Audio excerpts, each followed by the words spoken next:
I'm going to introduce Jose here. Jose, I'm just going to let you go with it and tell everyone all about yourself and jump right into your half-hour presentation. Okay, thank you very much, Vicky. Hi, good morning, everyone. Have the mics okay? All right, so I'm here to talk to you about structure. And well, as I said, I'll introduce myself first. My name is Jose Salario. I work with Save the Cat. Everybody here familiar? People here familiar with Save the Cat? Yeah, it's a book, nice little book written by Blake Snyder. And I've been working with Blake since 2006. Thank you very much for showing me the book. I say since because after, as you know, Blake passed away in 2009. And since that time, I've really been handling the workshops, consultations of Save the Cat. So that's kind of who I am. But here I am now really to talk, and what Save the Cat really is, the main thing about Save the Cat, the nicest thing about it, is really it's a nice way to talk about structure. Yeah. I'm assuming all of you were here this morning and you heard Pilar talk about dialogue, Jeff talk about genre, Jamie talk about character. The thing is, now that you have all this, right, you know, you've got great characters, you know what they're going to do, those snappy stuff that they're going to be talking about, what now?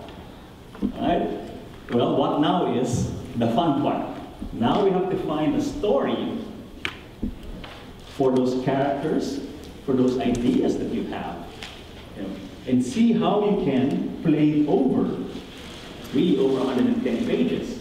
You know, I'm going to refer to pages and script here because truly the first audience you have is when you're writing, you know, as writers, you don't think, my audience is going to be the people who are going to pay $12 to go to your local AMC, or nowadays $18 if you want to do the 3D and the IMAX and all that big stuff. Your first audience really is the reader.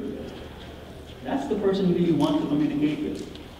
And readers are really trained to work within a certain structure. Yeah. Unfortunately, that's something we cannot get away with in this business. Structure is so important. We've all heard it before. Act 1, Act 2, Act 3. If you talk to other teachers, everybody has kind of their own little method. I'm talking about Save the Cat specifically because I've found, what we found with Save the Cat. You know, yes, we have Act 1, Act 2, and Act 3, and you know, if you're kind of like me, when I first started out with writing and all that, when I went to film school years ago, you know, you get Act 1, Act 2, Act 3. Kind of like, now what? All right, great, I have those 3 acts, but how do I go from one act to another? And what we have in Save the Cat really is, as Blake said in the book, we really have these 15 key beats that can be found in all movies. Well, at least the good ones, right? And those 15 key beats really help you, not just the audience stay interested in the story that you're telling, but really for you, the writers, so that you know at certain points of your script, again, of your script, something must be happening.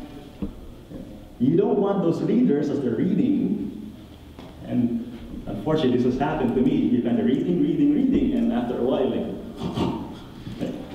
what's happening? Something should be happening to always keep your audience engaged. So what we have is, you know, what we call the beat sheet, the Blake Snyder beat sheet. And what I have up here is what we like to call the transformation machine. Is it clear enough for people in the back? Kind of looks like it's small. But I'll go through it quickly, one by one. So starting off, what are the 15 key beats we have? To get you from the 0 page, you know, to page 110. First beat, opening image. This is page 1. Right away, you want to tell us whose story it is.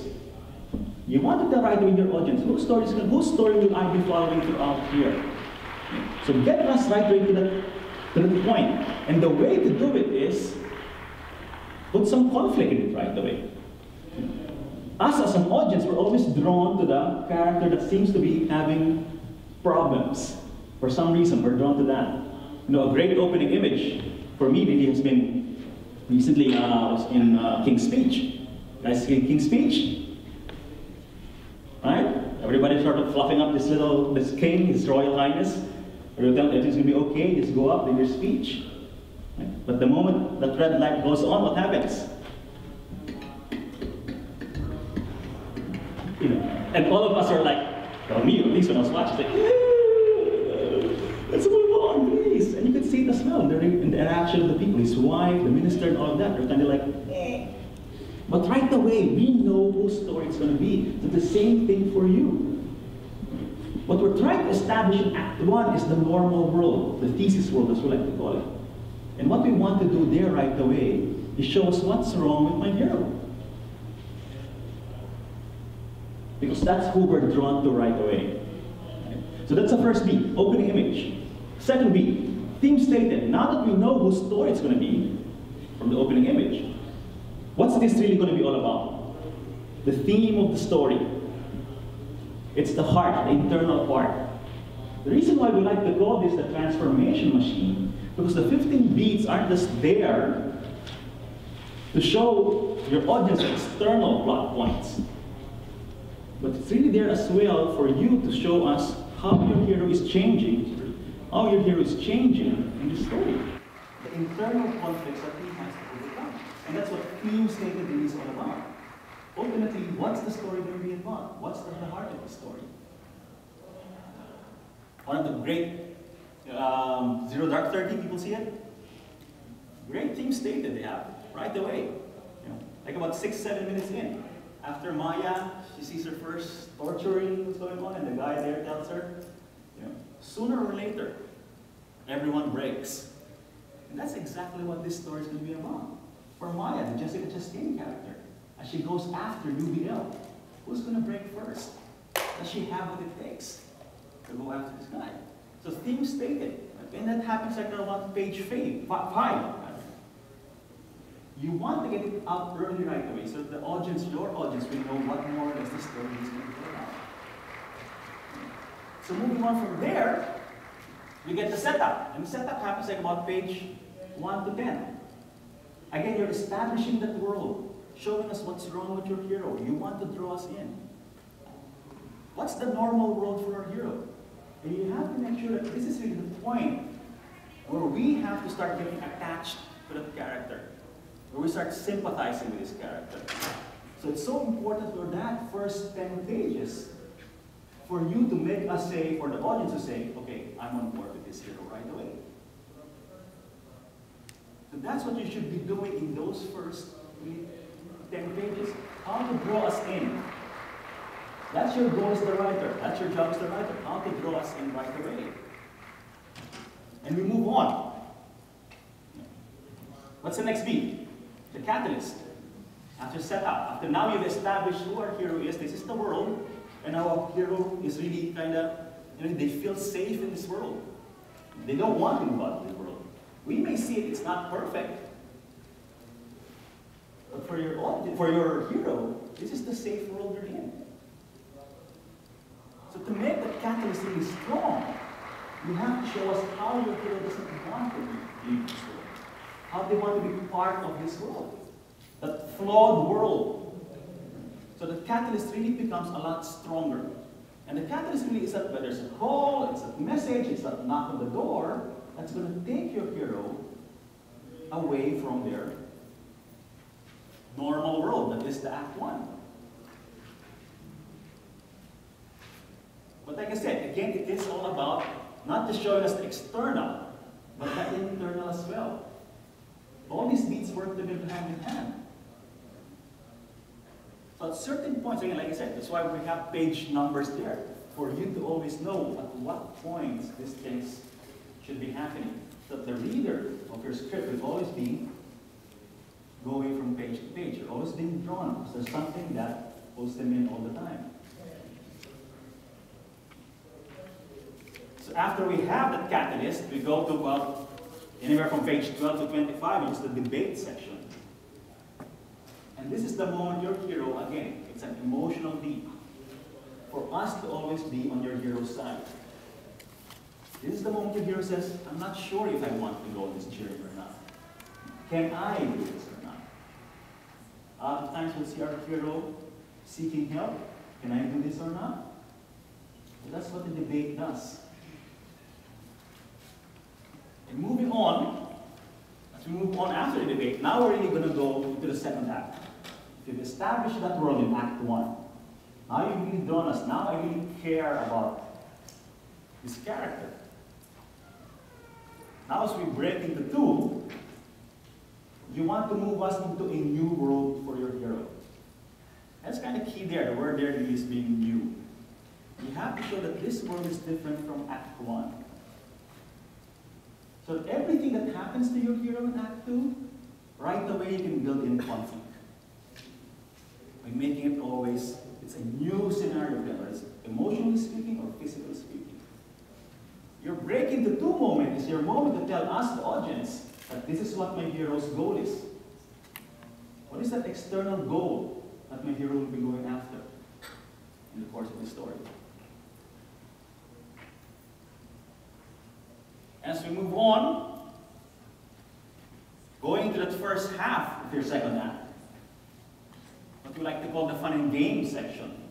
Again, it's not literally fun for your hero. It can be fun, for us, watching the hero go through these hardships and conflicts that they're going through.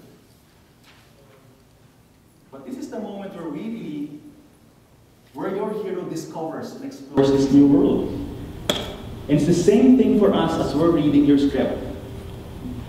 What are the new things? Like I said, new being the keyword here. What are the new things that your hero will be experiencing? And because of that, we will be experiencing as well for a hero. And always about halfway through, this is a very important bit, always halfway through your script. What page 55, if you're going about 110 pages. We have what we like to call the midpoint. Stakes are always being raised. How is it becoming harder for your hero now? And a way to determine that is, again, like I said, in breaking the two, as we move to the second act, be clear. Make sure that we, the audience, knows what the goal is all about, the external goal. So when we get to midpoint, oftentimes it's going to be like, does the hero get closer to the goal? Like we like to call a false victory? Or do they get further away from the goal? We call a false defeat. Silver linings playbook, midpoint, false victory for Pat. When he agrees with Tiffany to do the dance, because Tiffany will give that letter to Nikki. And that was always his goal, to get back with Nikki. It's a false victory. But at the same time, stakes are being raised. Oops, sorry.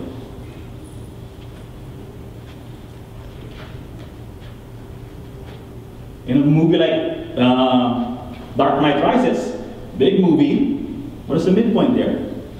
It was a false defeat. Batman gets beaten by Bane. His goal was to save Gotham. Who is this new bad guy I have to deal with? And when I deal with him, literally, my back is broken. Defeated by Bane. False defeat. It takes him further away from the goal. But in both instances, whether you have a false victory or false defeat, again, stakes are always being raised. So that's something you have to always be clear of. Be clear about when you're writing a script. How does the stakes now become harder for my hero? And as we move forward into the second half of your second act, now that things are being harder for your hero, it's not just literally, it's a section we like to call bad guys close in. It's not literally just the external bad guys closing in, but it's also an internal bad guy closing in. How is my hero changing now? How is he being forced to change? This is the moment where I like to say, where the hero learns. See, the problem was never really them. The problem was always me. Because I refused to change.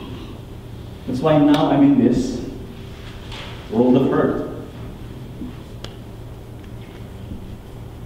And it leads to now, because your hero refuses to change and hasn't really learned this lesson yet.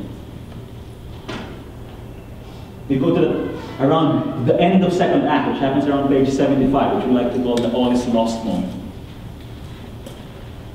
And this is really where your hero finds himself farthest away from the goal. This is where they're worse off. Worse off than we first met them, that opening image. This is really the lowest point for your hero. And again, this happens towards around page 75. Getting to the end of your second act. As we move forward from that, what we have is what we like to call the dark night of the soul moment. And this is really where your hero learns that lesson. The theme that you stated way back when in page 5-ish, in the first act, it gets thrown out to him again, to her again. What is the lesson that my hero needs to learn here? So it will take us now into the third act, where your hero now has a new goal. Just like I said, break into two is for you to tell us what the goal was for your hero. Same thing with break into three. What's the new goal your hero now has? Or the new resolve. It may be the same goal, but do they have a new resolve now to go after this goal? To break into three, instead, we're moving on to the third act now, where we have the finality, which is always where we have that big battle scene where the hero has to, out of rom-coms, they go, they run to the airport before the girl jumps to the plane. Always that way in rom-coms. But again, looking for a place is to make it hard for your hero to go to. Where they can show us that they really now learned the lesson. Showing us that what your hero is trying to accomplish here in the third act is something they would have never been able to accomplish way back when in the first act. That's the transformation we're looking for. That's why we call it the transformation machine. We want to know that our hero has learned the lesson has changed. Why? Because we don't want ourselves to feel the pain, the hurt. We want somebody else to do it for us. Right? It's always the case. There are surrogates there. So that's what happens at the finale, always a big battle scene. And lastly, we have the final image, which is now the mirror, the opposite mirror image of what we have in the opening. How has our hero changed? Show us quickly. My example earlier of the king's speech, the opening image, where we see that the king, having difficulty being in front of all these people. By the time we get to the final image, what's happening there? Instead of having people go, they're clapping him. He's out on the balcony doing the royal wave, right? After delivering the speech. So even if the reader goes right away from the first 2 pages to the last 2 pages, very clear change. You see how that hero has changed from the opening to the final image. And now they'll be even more intrigued to see how that change happened. So even for you as writers, when you start thinking about structure, you can reverse engineer. Who do I want my hero to be at the end of this? What will they be like? So work backwards. How far can you get away from that final image that you have for your hero? As we like to say in Save the Cat, take them as far back as possible. Again, when I say that, it doesn't always have to be a drunk wife beating up, but within the context of your story. How far back can you take that? Emotionally speaking, not just physically speaking, but emotionally speaking more than anything else. Are they alone? Are they destroyed? Are they estranged from family? Is somebody like 14-year-old virgin who can't have any kind of relationship with anybody? So showing us right away how this hero has changed. I know I kind of went over very quickly, I'm used to doing this in 90 minutes, not in 20 minutes. So, but those 15 beats are there to help you really figure out what should be happening at certain points of your script. So we call them 15 key beats. All good stories have them. And they're not just there to keep your audience engaged. They're also there for you, as the writer, to know how to capture your audience, how to keep them engaged. There has to be something happening within a certain page number of your script. So you want to always keep the reader moving forward, scene by scene, page by page. Yes. The break in the threes, now we're moving to the third act. After having gone through your second act, where your hero is throwing a lot of conflict to your hero, making it as hard as possible for your hero. Starting with that all is lost moment, where they're worse off now. They learn the lesson of the dark night of the soul. Who did they go to? Where the pain is often renunciated. And then it tells them, see, they just learned this way back then. Now we break into three, moving on to the third act. What is the new goal you have for your hero? How will they go defeat the bad guy in the third act? What is that new resolve that they have, that they can take with them to move into the third act? So now we know that if this hero faces this hard act, this almost this insurmountable, undefeatable bad guy, now we know he actually has a chance to do it. And we feel like he will actually do it. Because he's different now, he's changed from who we first met him when he was his first act. Yeah. What is the almost lost moment in The Dark Knight Rises? I mean, you would kind of instinctively say, my God, he broke his back. Yeah. And he's thrown into a well. Yeah. It can't get any worse than that. And he has to crawl his way back up. Exactly. But what is the almost lost moment in that movie? Remember when he climbs up in the pole? Yeah. There's a rope around him? Yeah. And everybody's watching? I'm going to jump to my freedom. He falls. Because after all that training, get me back straight again.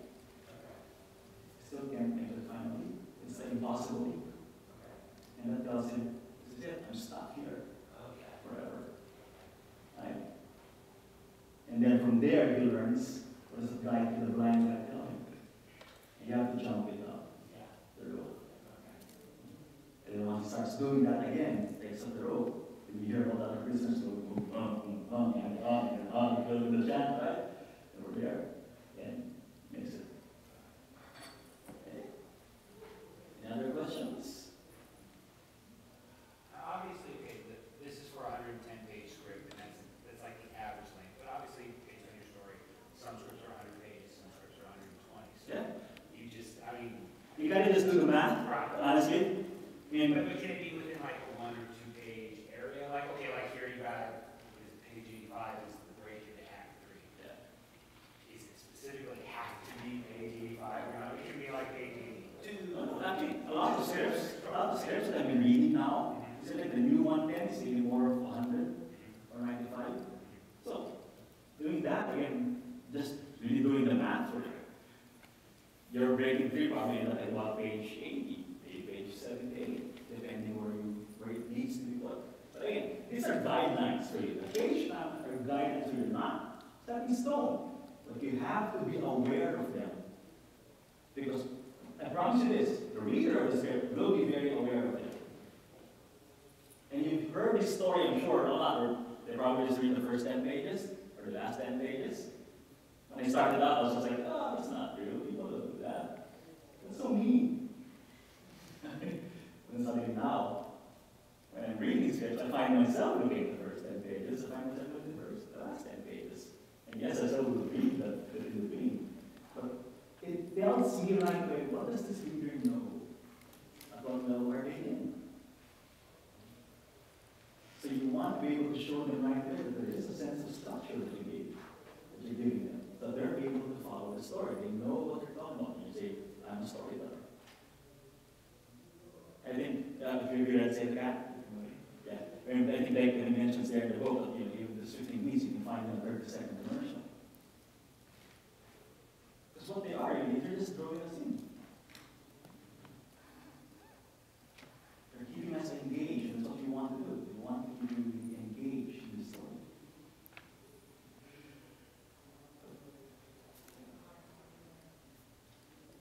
Your email address, and I will send you a hard copy. Right? Right? Good. Else? All right. Yeah. And you can break Memento. A movie is Christopher Nolan, you know, it's complicated and moving all over. I know apparently you can. Is it really possible you can break it down with going through the beats? Yeah. I Not think a problem. it should be there. It's going to be there. I haven't done it really, broken it, but it's going to be there. Okay. I promise you that it's going to be there. I know Blake talks about Memento in the book, and he wasn't a fan of Memento. Not because it wasn't, the beats weren't there, but for more of those, and we always used to get in this argument, well, Blake said Memento was this and that. And this is really, the thing is that if you're starting off in the business, the safer bet to break into the business is start with a conventional kind of script. It's going to be hard, especially when he first wrote this book and when Memento first came out. It's going to be harder to become up, sort of meaning, oh, he's the new guy, and he's got this old fancy way of doing structure. Because again, the leader, who they're going to send this off to, their producer, their agent, whatever it is, these people are going to say, well, we need to know first that this guy really has a story here. And yes, Memento will have the beats. I can say that. All right. Well, thank you very much, everybody, and good luck with the preparation for the time. If you need, I'd be happy to hear from you guys. My email address is Jose, Jose, @blakesnyder.com. It's easy to remember. Any follow-up questions you want about specific beats, please feel free to write.